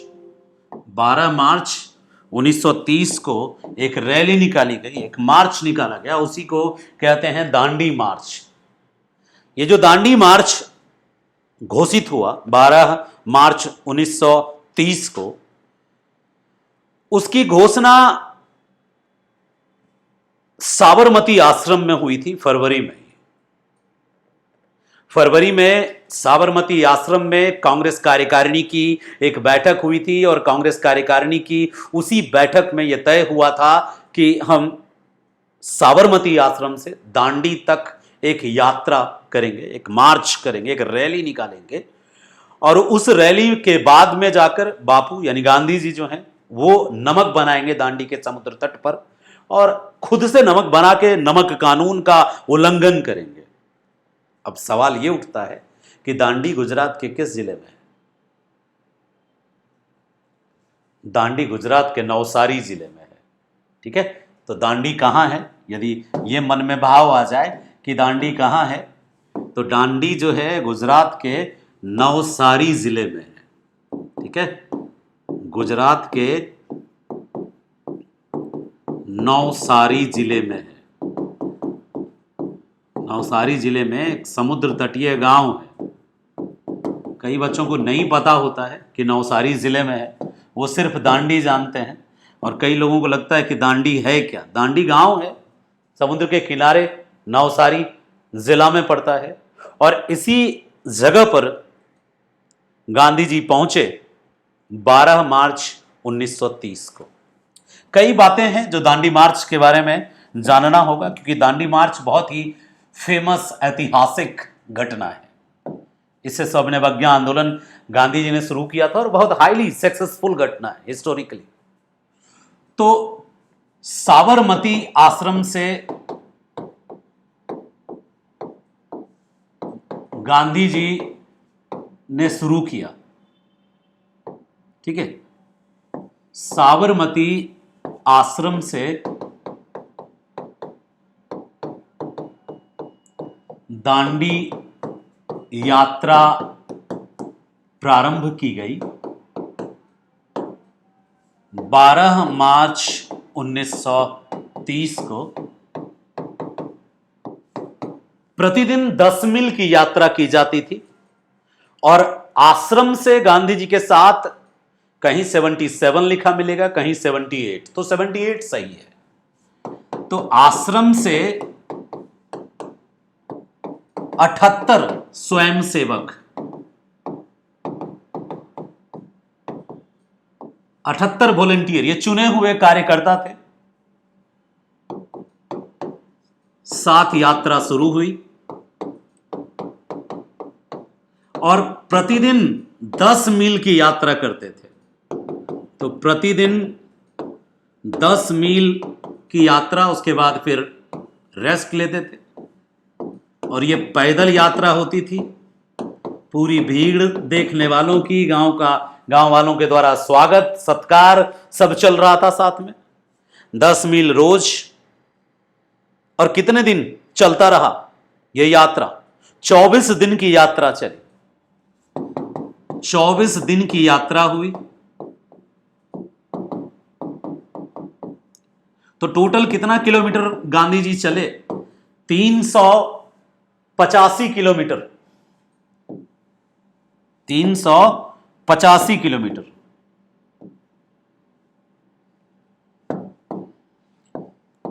385 किलोमीटर की यात्रा की गांधी जी ने। और माइल में देखें तो होता 240 माइल, लेकिन टोटल यदि कैलकुलेट करेंगे तो 241 माइल। ठीक है, 241 मील लगभग। कुछ किताबों में 240 मील होता है। यदि पर डे 10 मील की यात्रा करते हैं तो 24 दिन में 24 दाएं के 240, तो लगभग 241 मील की यात्रा इन्होंने की टोटल 24 दिन। और कब पहुंचे? दांडी के समुद्र तट पर पहुंचे 6 अप्रैल 1930 को। 6 अप्रैल 1930 को समुद्र तट पर गांधी जी पहुंचे और समुद्र तट पर पहुंचकर नमक बनाकर, खुद नमक बनाए, समुद्र के पानी को गर्म करके खुद नमक बनाया और नमक बनाकर उसका कानून तोड़ा।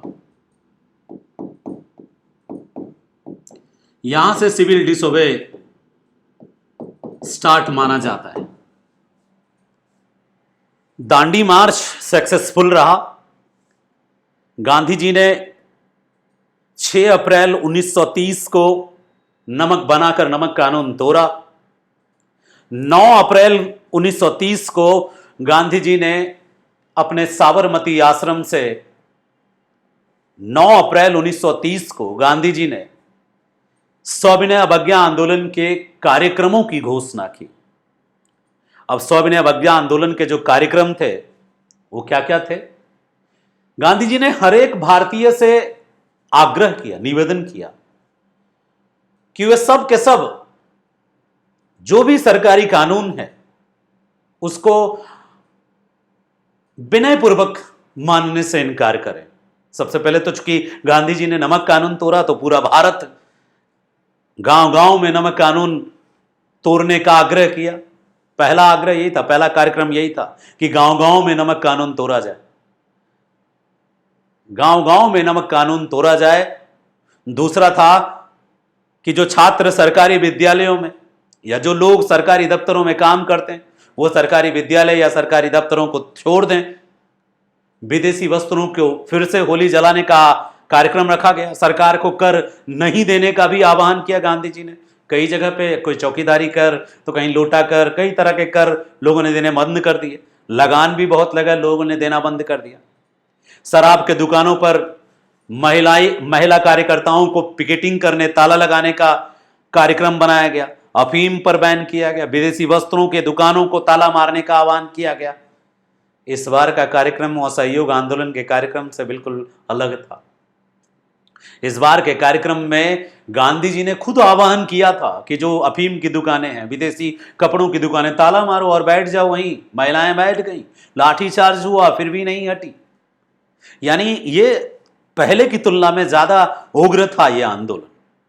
लेकिन हां, असहयोग आंदोलन जितने रौद्र रूप में आया था उस रौद्र रूप में आ नहीं पाया। भले ही ये आंदोलन पूरे भारत में फैला, पूरे भारत में विस्तार ज्यादा था, उग्रता थोड़ी कम थी।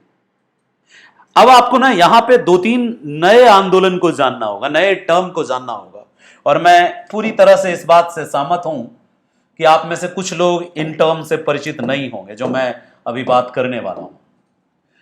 जिस समय गांधी जी ने पूरे भारत में सविनय अवज्ञा आंदोलन प्रारंभ करने की घोषणा की, उसी समय इसी आंदोलन के हिस्से के रूप में और भी कई आंदोलन अलग अलग जगहों पर शुरू हुआ।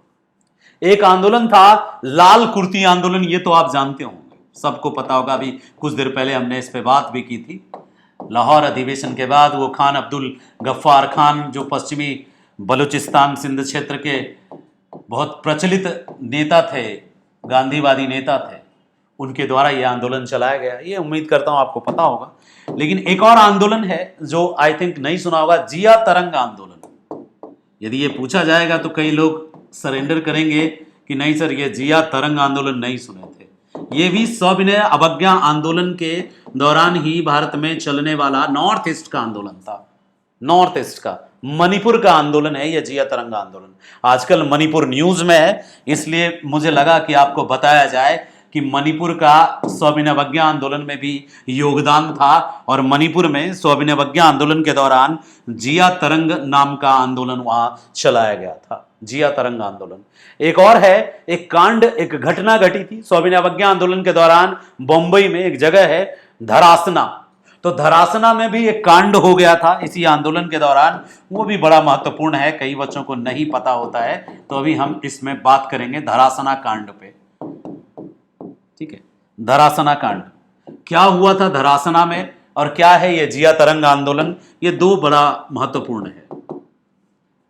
तो अब तक हमने ये देखा कि दांडी में जो मार्च निकाला गांधी जी ने सक्सेसफुल रहा, और जो सविनय अवज्ञा आंदोलन का कार्यक्रम निर्धारित किया गांधी जी ने, जैसे शराब के दुकानों की पिकेटिंग करना, ताला मारना, विदेशी कपड़ों की पिकेटिंग करना, ये भी गांधी जी का आह्वान था। लोग कर भी रहे थे, विदेशी कपड़ों के दुकानों पर पिकेटिंग कर रहे थे। और भी कई चीज़ें चल रही थी। नमक कानून को तो जगह जगह घूम घूम के, मतलब पूरे भारत में हर जगह नमक कानून को बंद किया जा रहा था।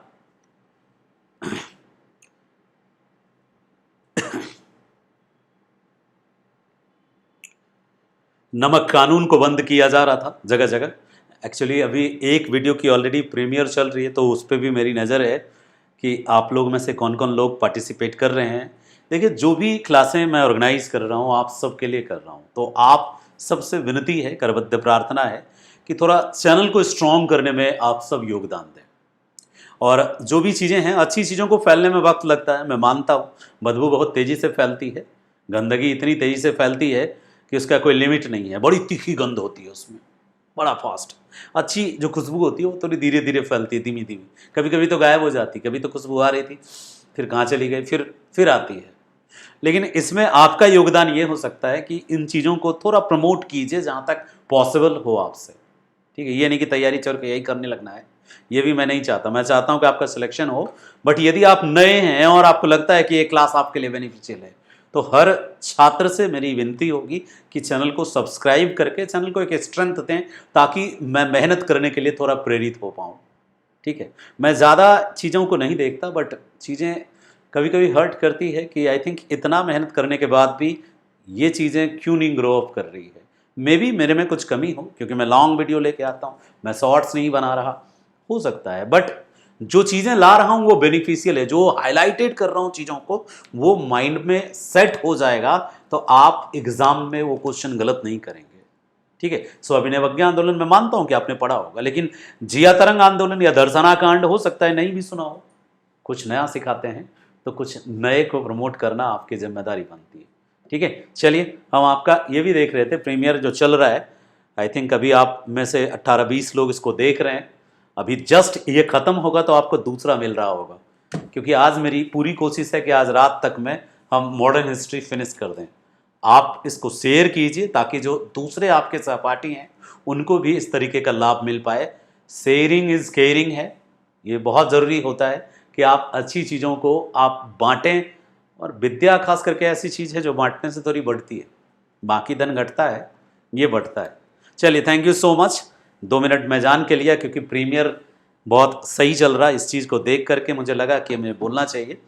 तो अब बात कर लेते हैं जिया तरंग पे, लाल कुर्ती पे और धरासना कांड पे। उसके बाद फिर हम बात करेंगे थोड़ा सा कि जो सविनय अवज्ञा आंदोलन चलाया इन्होंने, बिहार में उसकी क्या स्थिति रही, तो बिहार स्पेशल में बात करेंगे ही। साथ ही साथ जो दक्षिण भारत में भी ये बहुत ज्यादा सक्सेसफुल रहा सविनय अवज्ञा आंदोलन, तो दक्षिण भारत में क्या स्थिति रही, कहां पर कौन नेतृत्व कर रहे थे, ये सारी चीजें अभी हम कुछ देर में इस पर हम बात करेंगे, ठीक है। देखो, लाल कुर्ती आंदोलन क्या था। जब गांधी जी ने सविनय अवज्ञा आंदोलन की घोषणा कर दी, तो उसके बाद से शुरू हुआ यह लाल कुर्ती आंदोलन। कहां? बलूचिस्तान और सिंध वाले क्षेत्र में, जिसको आप पश्चिमोत्तर भारत कह सकते हैं, वहां शुरू हुआ। और लाल कुर्ती आंदोलन को शुरू करने वाले नेताजी का नाम है, जिसको आप सीमांत गांधी कहते हैं, खान अब्दुल गफ्फार खान। खान अब्दुल गफ्फार खान ने एक आंदोलन चलाया जिसको आप लाल कुर्ती कहते हो। उन्होंने उसको नाम दिया था खुदाई खिदमतगार। लोग बहुत भावुक थे, धर्म से जोड़ करके चीजों को चलाना ज्यादा सक्सेसफुल होता है, ठीक है।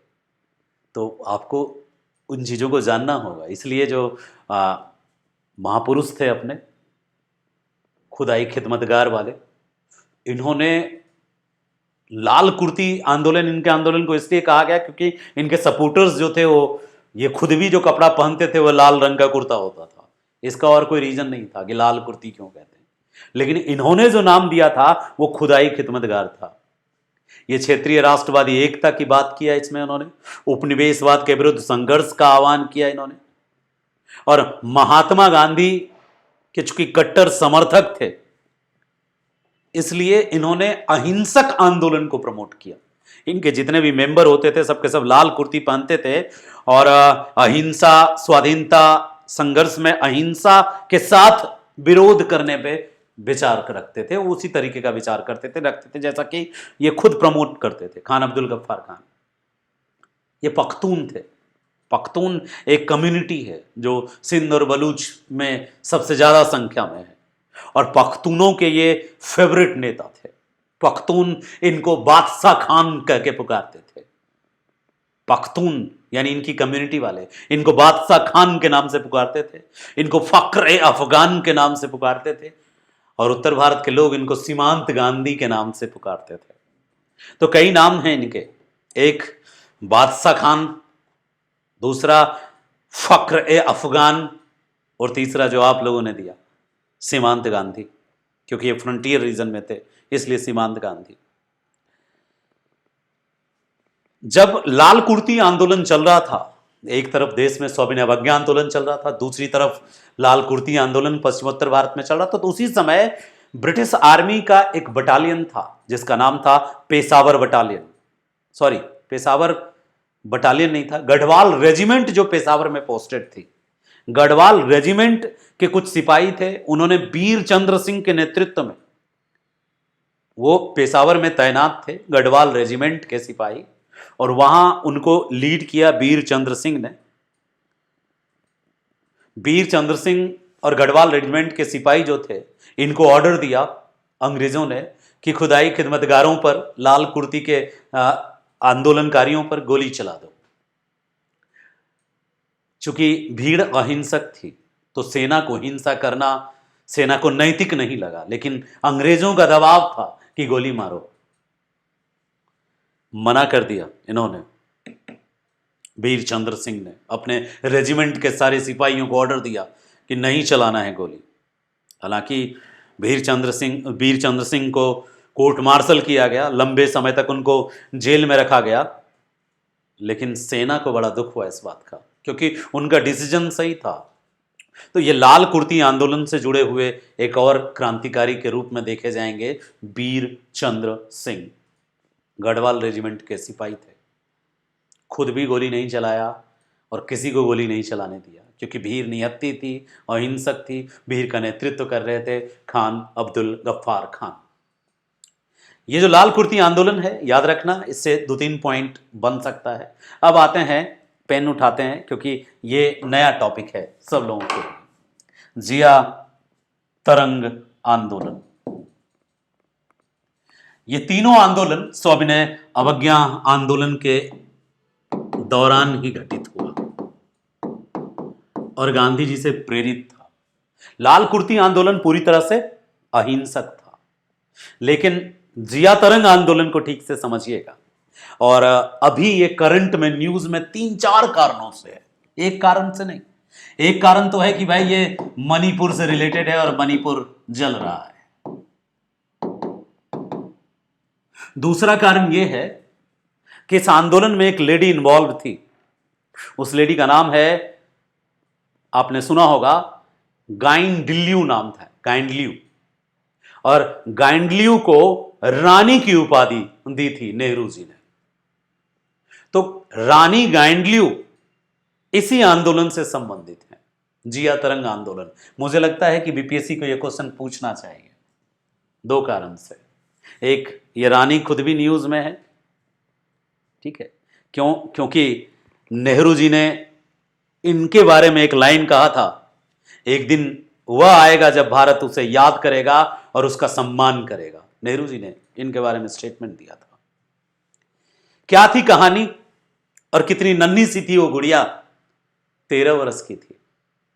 तो जिया तरंग आंदोलन को लीड करने वाली समझो गुड़िया 13 वर्ष की थी उस समय, और उस 13 वर्ष की गुड़िया की वीरता की कहानी जान लो। एक ट्राइबल थी, मणिपुर में ट्राइबल कम्युनिटी से बिलोंग करती थी। जी हाँ, कुक्की ही थी वो भी, कुक्की। और जो दूसरी जनजाति है मेइती, तो कुक्की थी, ये ट्राइबल थी, जनजाति थी। हुआ यह था कि जब मणिपुर में सविनय अवज्ञा आंदोलन का प्रभाव पड़ा, ठीक है, तो वहां की जनजातियों की महिलाएं खास करके वो आगे बढ़ चढ़कर आंदोलन में भाग लेना शुरू की, और उनको नेतृत्व किया था यदुनाग नाम के एक व्यक्ति ने। यानी जनजातीय विद्रोह जो वहां शुरू हुआ, जिसको जिया तरंग आंदोलन कहते हैं, जिया तरंग आंदोलन का नेतृत्व कर रहे थे यदुनाग ने, यदुनाग नाम के व्यक्ति। यदुनाग को आंदोलन पूरी तरह से पहले अहिंसक था, लेकिन जनजाति जो थी उन पर जब लाठी का प्रहार किया गया तो उनके पास हथियार था, वो आक्रोशित हुए और हिंसक हो गया। हिंसक होने पर यदुनाग को ब्रिटिश सरकार ने, ब्रिटिश पुलिस ने कैद कर लिया और सरेआम बेदर्दी से फांसी पर लटका दिया, चौराहे पर फांसी, बहुत बेदर्दी से।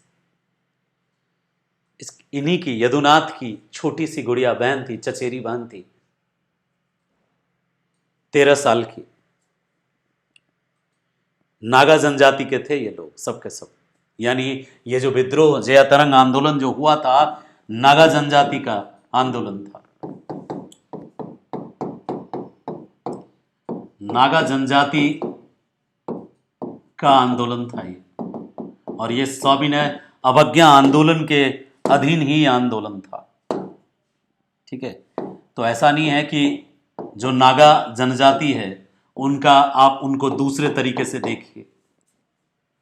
कुछ लोग कमेंट ऐसा करते हैं ना कि जो कुकी हैं वो बाहर से आए हैं, मणिपुरी हैं, म्यांमार से आए हैं, हो सकता है, लेकिन नागा भारत की भी जनजाति है। कुकी में भी कुछ कुकी भारतीय ही जनजाति है, बाहर से नहीं है, सब कुछ आए होंगे बाद के। तो नागा जनजाति का आंदोलन है और ये सविनय अवज्ञा आंदोलन के तहत ही चला था, और इस आंदोलन का नेतृत्व किया था यदुनाथ नाम के व्यक्ति ने। इन्होंने नेतृत्व किया था। ये भी एक नागा थे, यदुनाथ भी एक नागा थे।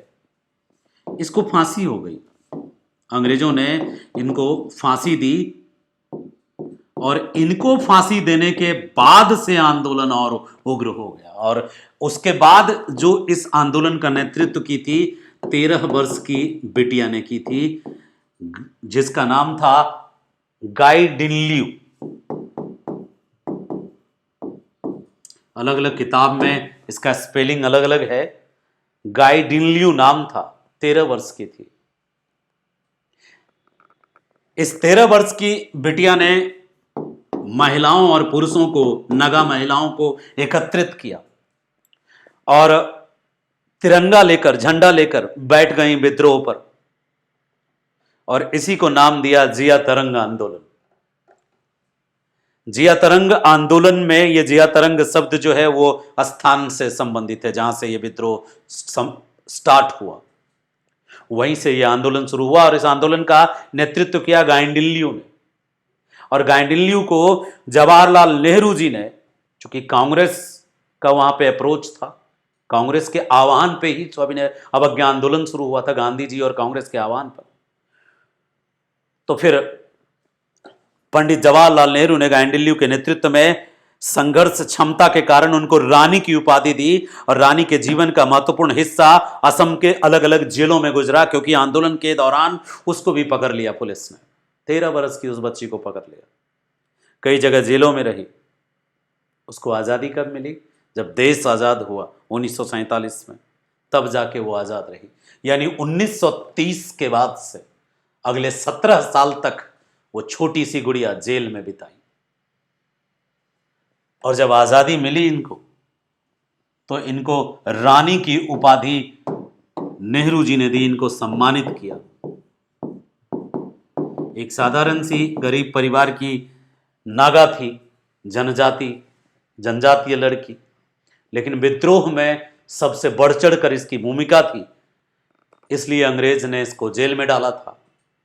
तो इसको नेहरू जी ने इनके लिए एक लाइन कही थी 1937 में, जब इन पर नेहरू जी ने संज्ञान लिया था कि एक छोटी बच्ची सविनय अवज्ञा आंदोलन के कारण जेल में है, तो पूरे कांग्रेस के समक्ष इनकी चर्चा की थी नेहरू जी ने 1937 में, और बताया था कांग्रेस को कि कैसे उस बच्ची ने संघर्ष किया, कैसे लोगों को जागरूक किया, और अभी वो जेल में प्रताड़ित हो रही है, पीड़ा झेल रही है, प्रताड़ना झेल रही है।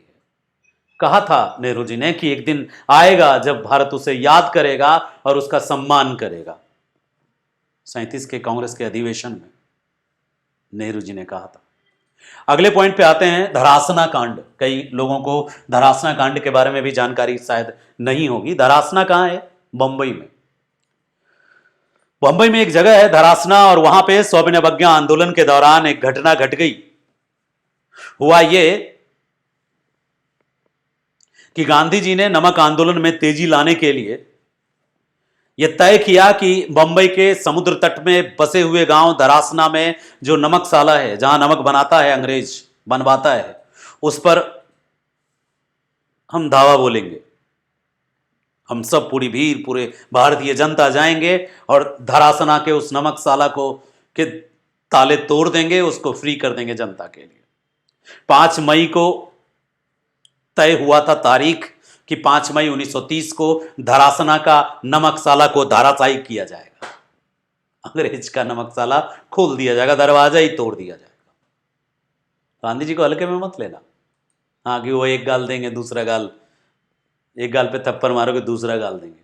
भाई धावा बोलने की प्लानिंग थी, बहुत स्पीड चलता था वो, सॉरी चलते थे, ईश्वर तुल्य हैं, बहुत स्पीड चलते थे एकदम झटक झटक के, बिल्कुल ठीक है, बहुत ईश्वर तुल्य आदमी थे। तो मैं ये कहना चाह रहा हूं कि बहुत प्लानिंग के साथ इन्होंने प्लान तो कर लिया, लेकिन अंग्रेजों का वो गुप्तचर तुरंत पता चल गया अंग्रेजों को कि धरसाना जो वो जगह है धरासना, उस पर हमला करने वाले, यानी एक तरह से दावा बोलने वाले हैं, लूटने वाले हैं, पूरे नमक लुटवाने वाले हैं वहां पे। हिंसक नहीं, अहिंसक तरीके से कि इतनी भीड़ आ जाएंगे, धक्का मुक्की करके सब नमक लेके चले जाएंगे। लेकिन 5 मई 1930 को ही गांधी जी को अंग्रेजों ने कैद कर लिया और यरबदा जेल भेज दिया। अब सवाल यह है कि गांधी जी तो नहीं जा पाए, ठीक है। अब गांधी जी जब नहीं जा पाए तो उनकी जगह पे, अच्छा, उनकी जगह पे एक दूसरे व्यक्ति को भेजा गया। वो कौन थे? सॉरी ये कॉल आ गया था सर का। तो वो थे अब्बास तैयब जी। अब्बास तैयब जी गए, उनके साथ सरोजनी नायडू थी, उनके साथ इमाम साहब थे, और उनके साथ गांधी जी के पुत्र मनीलाल भी थे, साथ में हजारों कार्यकर्ता। इन सबों ने धरासना के उस नमकसाला पर धावा बोला, लेकिन सरकार पहले से तैयार थी और हजारों की संख्या में वहां सेना पुलिस रेडी था। लाठीचार्ज हुआ और इस लाठीचार्ज में सैकड़ों कार्यकर्ता लहूलुहान हो गए। गांधी जी को हल्के में मत लेना। साथ में वहां पत्रकार भी गए थे और बहुत सारे विदेशी पत्रकार, एक अमेरिकी पत्रकार भी थे, बेब मिलर, वो वहीं थे। और अमेरिकी पत्रकार ने अपने समाचार पत्र में छापा कि धरासना जैसा भयानक दृश्य मैंने अपने जीवन में कभी नहीं देखा। पूरे अंतर्राष्ट्रीय मीडिया में छा गया कि लोग नमक के लिए गए थे, शांतिपूर्ण वहां प्रदर्शन कर रहे थे, और उस पर हमला हुआ और ब्रिटिश पुलिस ने लाठियों से सबको लहूलुहान कर दिया। तो मुद्दे को इंटरनेशनल बना दिया गया, अंतर्राष्ट्रीय दबाव पड़ना शुरू हो गया था। तो धरासना कांड में सरोजनी नायडू जी शामिल थी, धरासना कांड में गांधी जी के पुत्र मनीलाल शामिल थे, धरासना कांड में इमाम साहब शामिल थे, अली इमाम जिनका नाम था। धरासना कांड में अब्बास तैयब जी नेतृत्व कर रहे थे। तो धरासना भी उसी सविनय आंदोलन का ही हिस्सा है। इसी तरह दक्षिण भारत में भी सविनय आंदोलन काफी जगहों पे चला, तमिलनाडु में, कर्नाटक में, आंध्र प्रदेश में, केरल में, हर जगह जहां जहां समुद्री तट था, उन सभी समुद्री तटों पर जहां पर भी नमक बन रहा था, उन सारे नमकशालाओं को बंद किया गया, ताले तोड़े गए, लूटी जनता ने एकदम अहिंसक तरीके से। वहां पर धरना प्रदर्शन सब कुछ हुआ। इरविन समझ गए थे कि गांधी जी से बातचीत करनी पड़ेगी, नहीं तो ये सिलसिला चलता रहेगा। तो चूंकि गांधी जी चले गए थे यरबदा जेल, अब कभी कभी बच्चों को नहीं पता होता है कि स्वाभिनव आंदोलन में किस कारण से गांधी जी को जेल भेजा गया।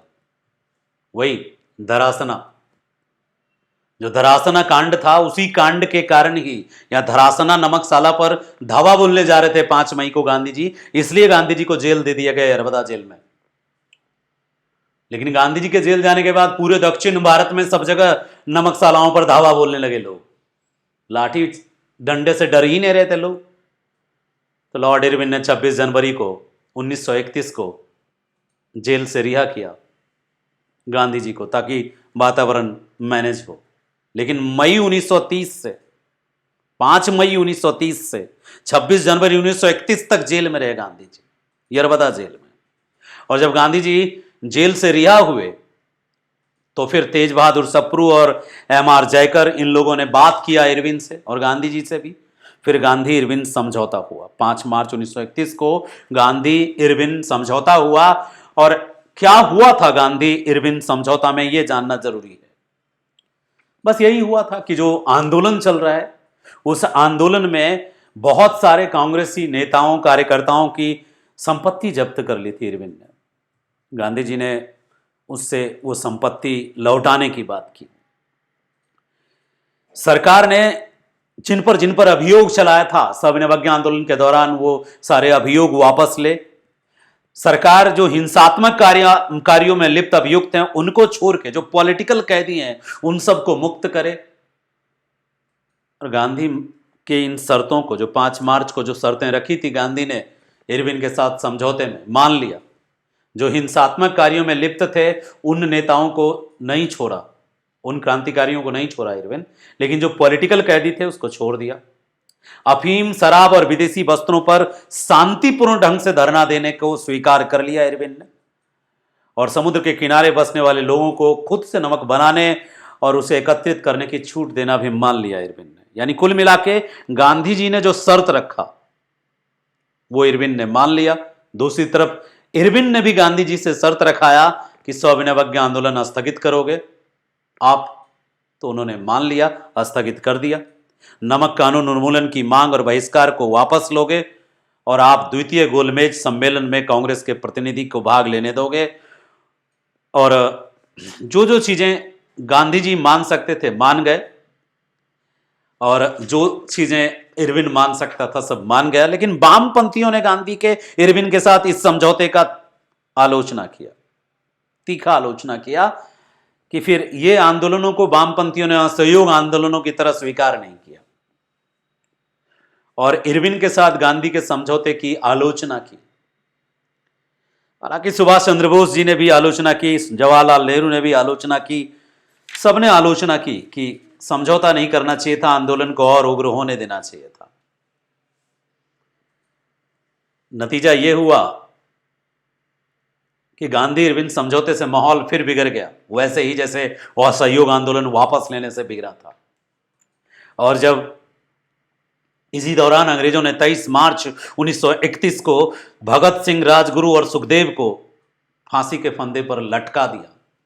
इतना ही नहीं, सुनते हैं कि उनकी लाश को भी काट करके बोरे में बंद करके वो उनकी लाश को, भगत सिंह के लाश को, ऐसा मतलब कहीं सुना है, पढ़ा है मैंने, कंफर्म नहीं हूँ, इस प्रमाण नहीं है इनका मेरे पास, मैंने पढ़ा नहीं अभी, प्रमाणित जानकारी पढ़ूंगा पहले इसके बारे में। फिर कुल मिला के भगत सिंह की हत्या की, शहादत हुई उनकी, अंग्रेजों ने हत्या की। उनको फांसी की तारीख जो मुकर्रर हुई थी उससे पहले ही फांसी दे दी, क्योंकि दबाव बढ़ता जा रहा था अंग्रेजों पे। और गांधी जी पॉलिटिकल कैदियों को तो मुक्त करा लिए इरविन से, लेकिन इनके लिए गांधी जी ने बात नहीं की। इससे पूरा देश दुखी हुआ। ये जा रहे थे कराची अधिवेशन में 1931 को। उस अधिवेशन में रास्ते भर में जितने भी युवा थे सबने काले झंडे दिखाए गांधी जी को। सरदार वल्लभ भाई पटेल कराची अधिवेशन की अध्यक्षता कर रहे थे और उस अधिवेशन में भी बहुत लोगों ने गांधी के खिलाफ नारा लगाया। गांधी जी दुखी हुए, लेकिन गांधी जी ने कहा कि गांधी मर सकते हैं परंतु गांधीवाद नहीं मरेगा। गांधी जी का यह तर्क था कि हम गांधीवाद यानी हिंसा का समर्थन नहीं करते, लेकिन जो युवा थे उनके दिल में बसते थे शहीद भगत सिंह, तो उनका एक आरोप लगा रहा गांधी पर कि आप जब इरविन से समझौता कर रहे थे तो अपने समझौते में इन तीनों का नाम क्यों नहीं डाला मुक्त करने के लिए। तो ये तो आरोप हमेशा से जिंदा रहा है, रहेगा, और गांधी यहाँ दोषी पाए जाएंगे। गांधी ने सिर्फ अपने गांधीवाद की भावना, जो उनका सिद्धांत था, उनको कायम रखा और उन्होंने इनको आज़ाद कराने के लिए अलग से कोई मांग नहीं दिया। तो थैंक यू सो मच। इस क्लास में इतना ही। इसके बाद वाले क्लास में हम आपसे चर्चा करेंगे भारत छोड़ो आंदोलन पर और उससे जुड़ी घटनाओं पर, जिसमें कि गोलमेज सम्मेलन भी डिटेल में डिस्कस करेंगे हम। जितने भी गोलमेज सम्मेलन हुए वो सब बहुत इंपॉर्टेंट है, अगली क्लास में बात करेंगे। कुछ समय के बाद वो भी आज ही अपलोड हो जाएगा। Thank you so much.